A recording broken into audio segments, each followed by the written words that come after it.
Se acerca cada vez más el fin del gobierno, mi retiro de la política, y es hora de hacer balances. Por eso hemos querido iniciar un proceso de rendición de cuentas de todo lo que hemos hecho durante estos 8 años de gobierno. Ya llevamos varios ministerios y hoy estamos haciendo la rendición de cuentas de un ministerio que para mí es algo muy especial, porque tuve el inmenso privilegio de ser el primer ministro de Comercio Exterior. De manera que esta rendición de cuentas no es solamente sobre estos 8 años, sino casi estos últimos 27 años, que es cuando iniciamos el proceso de modernización de la economía colombiana, el proceso de apertura, de inserción en el mundo, porque éramos una economía, como todas las economías latinoamericanas, muy cerrada, nos veíamos solamente en nuestro propio ombligo y nos rehusábamos a competir con el resto del mundo. En esa época estaban comenzando a dispararse los llamados tigres asiáticos, los países más exitosos, con crecimientos más altos, y nosotros dimos ese paso a comienzos de los 90, creando inclusive el Ministerio de Comercio Exterior, que no existía, y creamos una institucionalidad que persiste y ha persistido durante el tiempo, porque creo que la diseñamos bien, la creamos bien. Entre esas instituciones, aquí están muchos representados: el Banco de Comercio Exterior, Bancoldex, Fiducoldex, el propio ministerio, y trazamos una hoja de ruta. Recuerdo muy bien con la hoy vicepresidenta electa, con el hoy gerente del Banco de la República y con muchos otros funcionarios, que nos sentamos a ver cómo iba a ser ese proceso de modernización, de inserción en el mundo y de apertura de nuestra economía. En ese momento comenzamos a dar los primeros pasos en unas condiciones bastante difíciles. Primero, un sector productivo muy ineficiente. La falta de competencia produce eso, ineficiencia. En unas condiciones de seguridad muy precarias, donde Colombia era difícil que inclusive vinieran a visitarnos por la inseguridad. Estábamos en medio de esas dificultades con el narcotráfico, el cartel de Medellín, el cartel de Cali.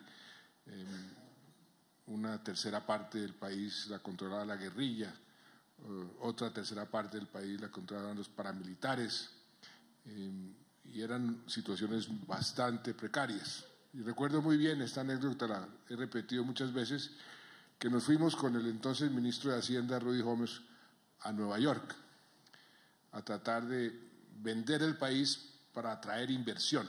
La inversión es una palabra clave, que es por lo cual todos los países compiten. Atraer capitales, atraer inversión, porque eso es lo que genera producción, y la producción genera empleo, y el empleo genera la prosperidad que todos los ciudadanos del mundo queremos y añoramos. Y fuimos a vender el país, a tratar de convencer a inversionistas norteamericanos a que comenzaran a pensar en Colombia. Estábamos en la mitad de una conferencia y recibimos la noticia de un bombazo aquí en Bogotá.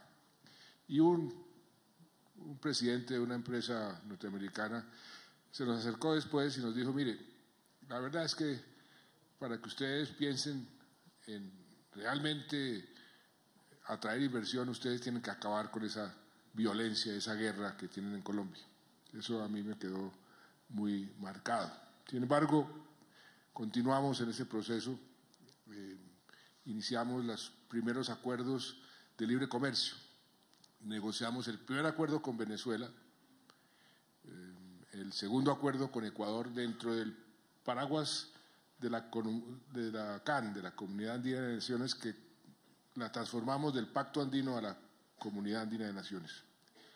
Y luego viendo que se estaba negociando el NAFTA, negociamos con México lo que se denominó el G3, y lo hemos negociado con miras a poder usar a México como puerta de entrada al NAFTA, al mercado norteamericano con acceso preferencial.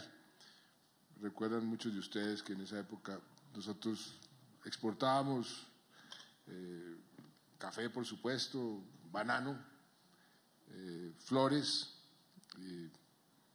y petróleo, y pare de contar. De resto, las exportaciones eran muy marginales, y eso era uno de los temas que teníamos que comenzar a corregir, abrir, diversificar nuestras exportaciones y abrir los mercados.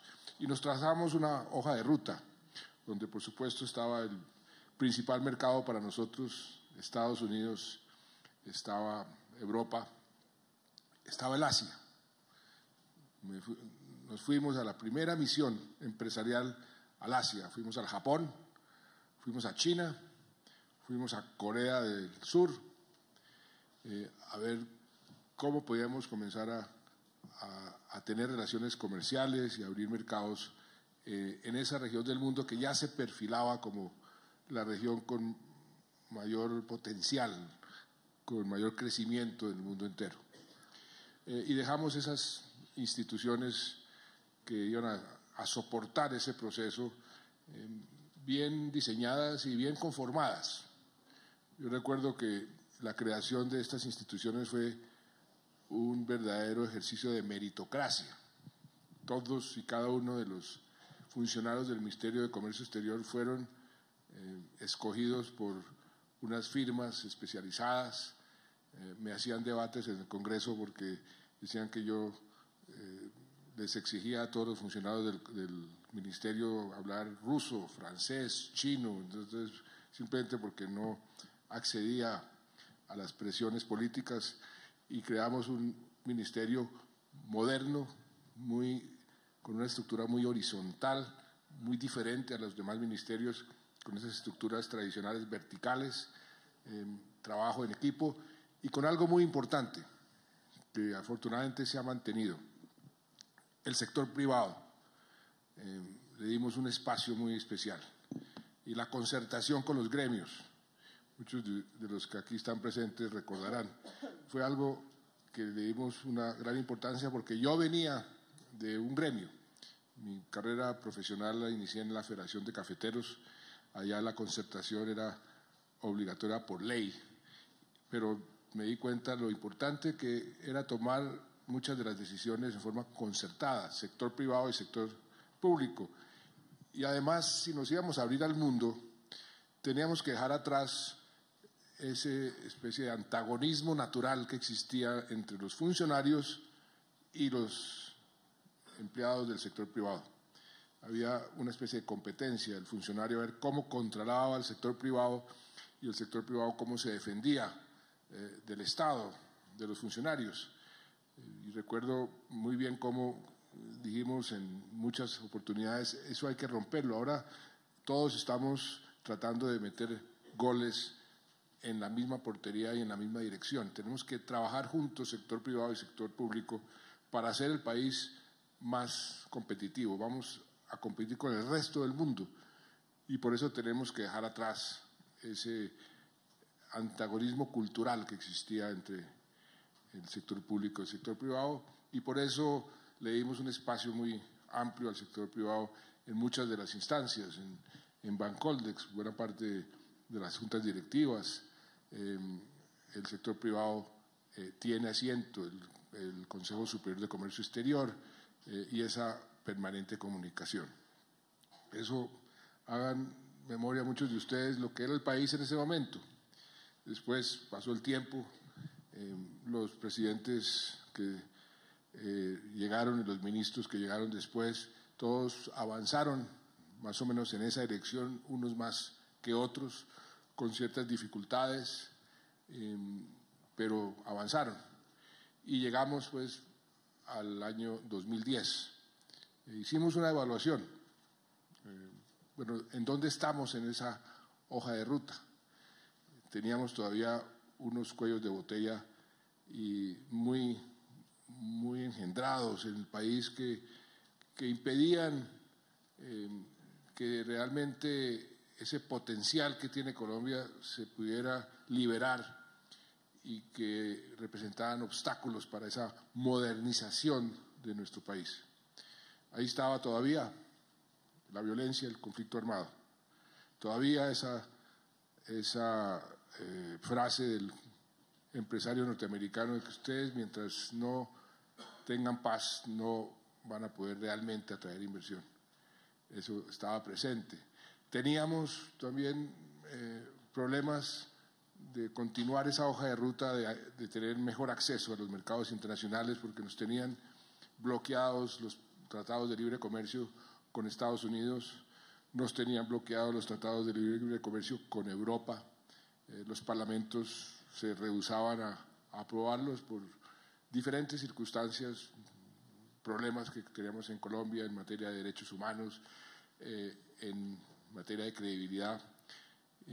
Y entonces ahí hicimos como un inventario de los obstáculos que teníamos que superar, las condiciones necesarias que teníamos que generar para continuar ese proceso de modernización.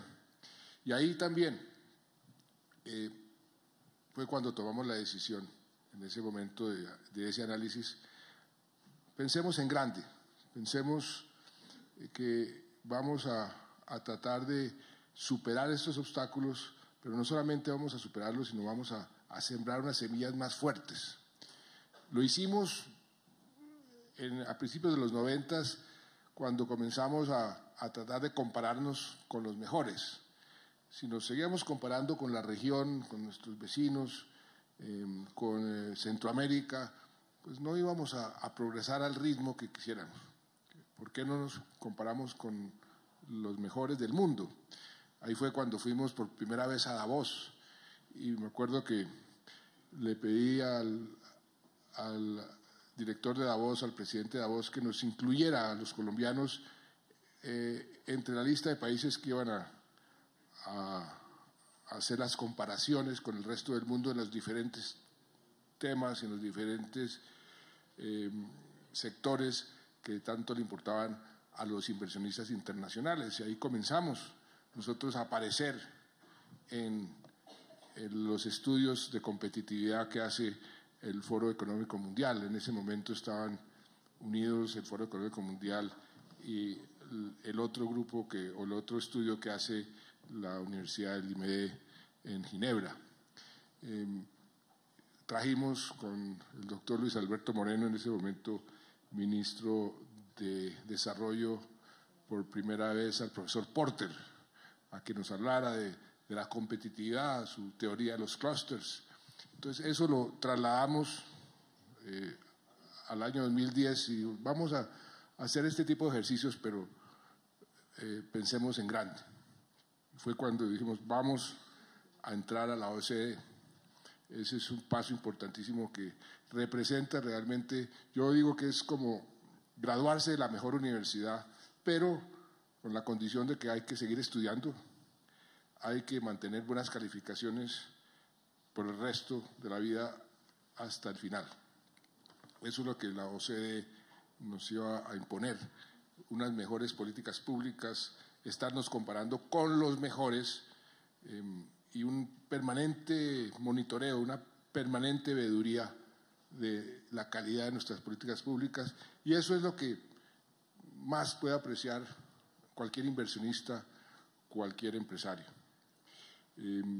Comenzamos también a una política exterior que nos permitió ir eliminando esos obstáculos. Nos aprobaron los tratados de libre comercio, creció en una forma muy importante el acceso de los productos colombianos, acceso preferencial a los mercados mundiales. Llegamos a más de 1.500 millones de consumidores con acceso preferencial.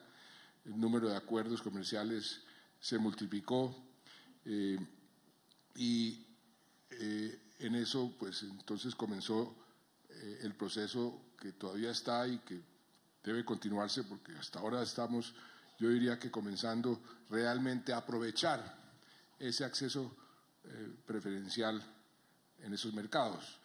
Tomamos también una decisión muy importante en materia de competitividad. Yo recuerdo que siempre los gremios nos decían, no vamos a poder competir nunca si cuesta más llevar un contenedor de Bogotá a Cartagena o de Bogotá a Buenaventura que de Buenaventura a Hong Kong. Mientras eso sea así, mientras nuestra infraestructura sea tan pobre, Colombia nunca va a poder realmente ser competitiva. Eso también lo corregimos, iniciamos todo un proceso, una revolución realmente de nuestra infraestructura que está en marcha. Ahí está, ustedes la están viendo en todas partes. A donde van, ven unas carreteras que nada tienen que envidiarle a carreteras en Europa, carreteras en Estados Unidos, con túneles, con viaductos de óptima calidad, con las mejores especificaciones, y eso va en plena marcha. Los aeropuertos, que ustedes han visto cómo hemos mejorado los aeropuertos, está el caso emblemático del aeropuerto El Dorado, que hace 8 años tenía 50.000 metros cuadrados. A uno se le olvida lo que era El Dorado hace 8 años. Hoy tiene 450.000 o más metros cuadrados. Es el número 1 en carga, el número 3 en pasajeros, uno de los más, si no el más competitivo en materia tecnológica que hay en toda América Latina. En los puertos, lo que se ha mejorado la productividad y, por supuesto, todo el resto de la infraestructura. Entonces, nos dedicamos en estos 8 años a seguir eliminando cuellos de botella y obstáculos para hacer un país más moderno, más atractivo, para la inversión, para atraer inversión, para poder producir más, para generar más empleo, para poder crecer a tasas más rápidas. Yo creo que lo que hemos logrado en estos años es realmente muy satisfactorio, pero ahí están los resultados, sobre todo en materia de inversión. Lo que uno debe medir los resultados es realmente el objetivo fundamental que se logró. Hoy tenemos la tasa de inversión de la economía más alta de nuestra historia. El año pasado cerramos con 27.2, inclusive fue más alta 2 años antes, 29 y pico, pero en promedio de los últimos años es lo más alto que hemos tenido en nuestra historia, la más alta de América Latina, y esa es una cifra que para mí es realmente importante, porque eso es lo que en cierta forma determina el futuro. Si no hay inversión, no hay crecimiento, no hay producción, no hay empleo, no hay prosperidad. Y ya lo logramos. Esa tasa del 27%, 27.2%, era lo que nosotros soñábamos cuando comenzamos el proceso, hace 27 años. Los tigres asiáticos tenían 24, 25% de tasa de inversión, y eso era lo que nosotros soñábamos. Hoy tenemos el 27%. El gran desafío ahora es mantenerlo y inclusive crecerlo, si se puede. Creo que se puede. Y eso es algo muy importante, y por eso hay que mantener un proceso de mejoramiento continuo, porque esto es una competencia, que no estamos solos, estamos en el mundo, y los demás países están haciendo lo mismo. Los demás países están modernizándose, los demás países están mejorando su infraestructura, los demás países también quieren atraer más inversión, y por eso tenemos que estar nosotros permanentemente a la vanguardia, estar siempre innovando, siempre tratando de ver, de mantenernos comparándonos con los mejores. Y por eso la OECD, por eso todos estos esfuerzos de inserción en esa globalización, en ese mercado internacional. Nos falta todavía mucho camino por recorrer, todavía somos una economía que no está lo suficientemente diversificada, nos falta todavía ser más exportadores. Las exportaciones per cápita en Colombia siguen siendo relativamente bajas, pero hemos logrado avanzar muchísimo en estos 26 años, pero sobre todo en estos 8 años. Y eso es lo que vamos a ver en un conversatorio que vamos a tener con los diferentes funcionarios, qué es realmente lo que hemos avanzado y qué le dejamos al próximo gobierno y cómo podemos seguir trabajando, sector privado, sector público. Cómo podemos seguir trabajando para estar siempre en la delantera, siempre en la vanguardia. Ahí también hicimos algo innovador que ha resultado muy exitoso y que tenemos que continuar. Para modernizarse necesitamos integrarnos con otros países. Ahí sí, como dicen, la unión hace la fuerza. Iniciamos la integración bajo el paraguas de la CAN, como les había mencionado, de la Comunidad Andina de Naciones, pero la CAN, infortunadamente, se diseñó con un criterio muy obsoleto, muy viejo, muy anticuado, en donde lo que primaba era la burocracia, lo que primaba era el Estado fijando las reglas e imponiéndole al sector privado lo que el Estado le parecía que era lo correcto. Resulta que cuando habla uno de integración, cuando habla uno de unir esfuerzos, los que realmente toman las decisiones son los empresarios, son los que saben, son los que tienen que tomar las decisiones del día a día, los que invierten sus capitales, los que exportan, los que importan, los que producen, los que invierten. Entonces creamos una nueva integración, la Alianza del Pacífico. La Alianza del Pacífico nació, como nacen muchas de las iniciativas, de una conversación, una idea. Un secretario de Relaciones Exteriores británico, muy amigo mío, que me dijo un día: ustedes no han pensado allá en América Latina que se unan las 4 economías más exitosas, con más potencial, que además tienen en común, todas son economías que tienen mar Pacífico, ahora que el Asia-Pacífico está de moda.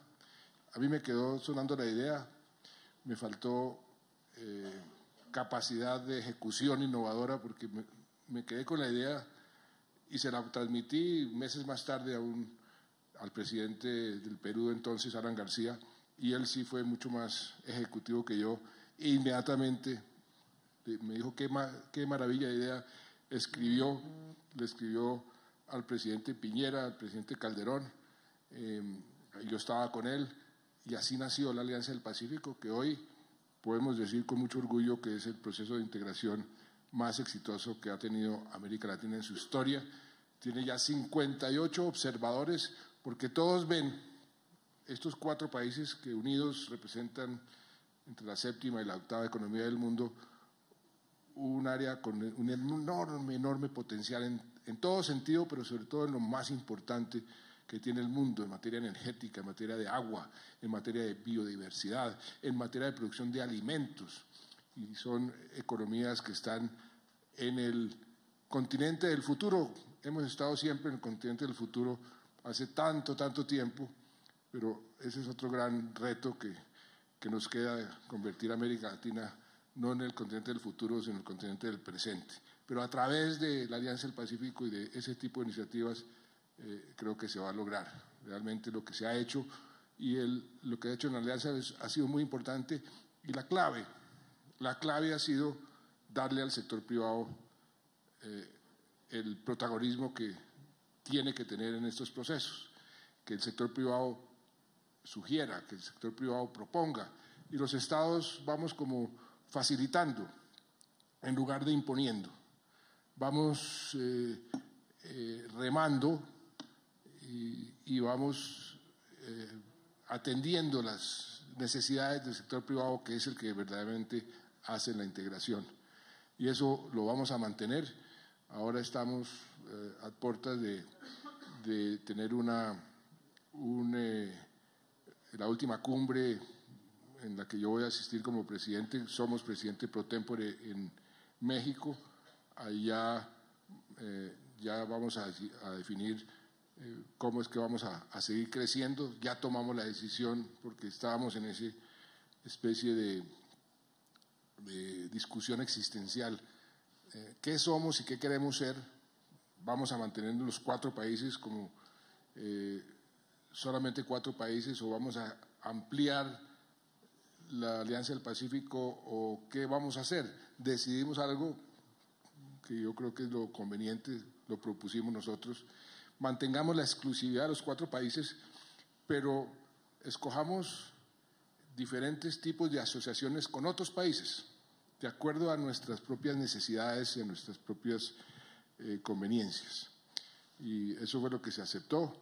Entonces hay diferentes categorías de países que quieren tener una relación con la Alianza del Pacífico. Los primeros 4 que escogimos en una categoría que se llama asociados, que estamos negociando cómo nos asociamos mejor, que son Canadá, Singapur, Australia y Nueva Zelanda. Y hacia el futuro así va a ser la profundización que tenemos que hacer dentro de nuestras propias 4 economías y la profundización con los demás países que están interesados en tener algún tipo de relación con la Alianza del Pacífico. Pero lo importante es mantener esta alianza vigorosa. Entre más fuertes sean las economías, mejor le va a la alianza, porque más atractivo se muestra para los inversionistas. Nuevamente aquí también el elemento inversión es muy importante. Y hay un aspecto que hoy no vamos a tocar en esta rendición de cuentas, aunque pertenece al Ministerio, y que en la alianza también es importante porque esa es una industria que va a crecer cada vez más, que es el turismo. El turismo es una industria sin chimeneas, con una demanda garantizada. Todos nosotros nos estamos envejeciendo. Entre más viejos, más ganas de viajar, más ganas de conocer. Entonces es una industria que está con la demanda garantizada. Y estos 4 países tienen un potencial enorme en ese sentido. Pero ese es un capítulo de otra rendición de cuentas que vamos a hacer en otra oportunidad. De manera que eso es lo que dejamos. Eso es lo que dejamos al próximo gobierno. Creo que unas bases sólidas, hemos avanzado. Otra condición necesaria para ser competitivos, para atraer inversiones, la fortaleza de nuestra economía. Ahí las cifras y los resultados están a la vista. Cuando llegamos al gobierno no teníamos grado de inversión. Hoy lo tenemos, lo obtuvimos a los 2 o 3 años, lo hemos mantenido. Hemos logrado mantener la calificación a pesar de haber sufrido el choque externo más duro que ha sufrido la economía colombiana desde los años 30 del siglo pasado, desde la Gran Depresión. Y eso no lo digo yo, lo dice Fedesarrollo. Es un choque externo realmente que nos logramos ajustar, logramos mantener la calificación, logramos mantener los indicadores sociales. Ya estamos saliendo de esa crisis que generó la baja del precio del petróleo. Por fortuna el precio del petróleo volvió a subir. Eso lo va a cosechar el gobierno entrante. Todas las cuentas que le van a dar liquidez y recursos fiscales, pues las va a poder usufructuar el presidente electo el año entrante y a partir del año entrante. Eso hay que hacerlo también con mucha prudencia y mucha responsabilidad, porque la fortaleza de la economía es también fundamental para atraer inversión. Y la prueba más ácida, el resultado más claro en ese sentido es el costo que tenemos los colombianos, comenzando por el Estado mismo cuando accedemos a los mercados internacionales, lo que llaman la prima de riesgo, que es la valoración del riesgo de invertir en un país, que hacen los mercados que no tienen corazón, son implacables, se van por las cifras y por las realidades.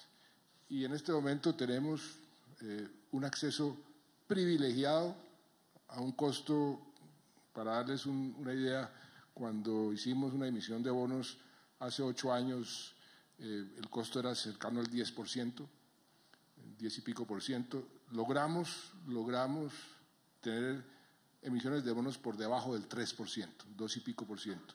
Ahora está como el 4% por el aumento de las tasas de interés en Estados Unidos. Pero comparados con el resto de la región, miren lo que está pasando en Argentina, miren lo que está pasando en Brasil, lo que está pasando en el mundo emergente. Colombia se ha mantenido como un oasis de tranquilidad, y eso es algo muy importante, porque para el inversionista ese aspecto es fundamental. Y muchos inversionistas que van a llegar, el otro día Goldman Sachs nos dio la lista de la cantidad de inversionistas y de fondos de pensiones que van a llegar porque solamente invierten en países que son miembros de la OCDE, por las garantías que le dan. Entonces ahí hay un potencial enorme que hay que cuidarlo. La responsabilidad fiscal, que la introdujimos en nuestra Constitución, fue un debate lindísimo que tuvimos al comienzo del gobierno. No quiero repetir y no voy a contarles por qué lo hicimos, cómo comenzó eso cuando yo fui ministro de Hacienda y cuando tuve problemas serios con la Corte Constitucional, porque ese concepto de responsabilidad fiscal era tan importante, pero logré que se introdujera en la Constitución, porque cuando hay crisis fiscales lo primero que se vulnera son los derechos de los ciudadanos. Y entonces con esa teoría logramos introducir en nuestra Constitución ese concepto de la responsabilidad fiscal, y después, a renglón seguido, aprobamos la ley de la regla fiscal, que le ha dado a los inversionistas, sobre todo a los inversionistas financieros, una inmensa tranquilidad, y esta situación que Colombia tiene hoy se debe en buena parte a ese aspecto. De manera que ahí están las condiciones. Todavía nos falta mucho camino por recorrer. Sé que en materia de competitividad, en materia de contrabando, en materia de competencia desleal, hay todavía mucho camino por recorrer, pero hemos también hecho unos avances impresionantes en algo que para cualquier inversionista es importante. Sé que hemos tocado fibras sensibles, por ejemplo, con el doctor Pablo Felipe Robledo en la Superintendencia de Industria y Comercio en la materia de competencia, defender la libre competencia. Es algo que a todos los inversionistas y a todos los consumidores les debe de parecer algo muy bueno. Como no estábamos acostumbrados a eso, pues entonces toca a uno fibras que son muy sensibles, pero ahí hemos hecho unos avances muy importantes, como en otros avances que ahorita vamos a discutir. Decirles que efectivamente en 4 semanas larguitas ya dejo de ser el presidente de los colombianos, pero me voy muy agradecido por el apoyo que siempre recibí de todos ustedes. Todos los empresarios aquí presentes siempre estuvieron al lado. El apoyo que recibimos en momentos difíciles, que siempre los hay, el apoyo que recibimos en momentos de alegría. Quiero además aprovechar esta ocasión, ahora que estamos en la campaña colombiana, para enviarle un mensaje de agradecimiento a nombre de todos los colombianos a nuestra Selección Colombia. Esto es…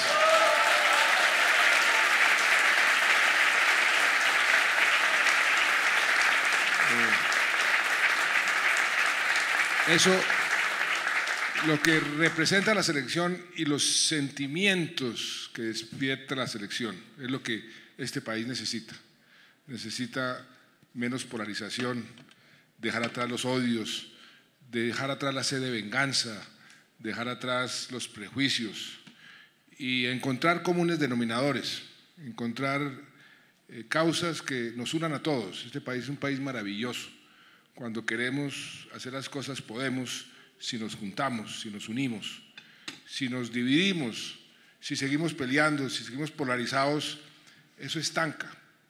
El próximo gobierno va a tener una oportunidad de oro de unir a los colombianos, y si es así va a encontrar el apoyo de todos, porque Colombia está destinada a grandes proyectos, está destinada a un mucho mejor futuro, pero eso depende de todos y cada uno de nosotros. Esta mañana estuve desayunando con los representantes de todas las comunidades religiosas, una diversidad inmensa de comunidades religiosas que están ahí sentadas.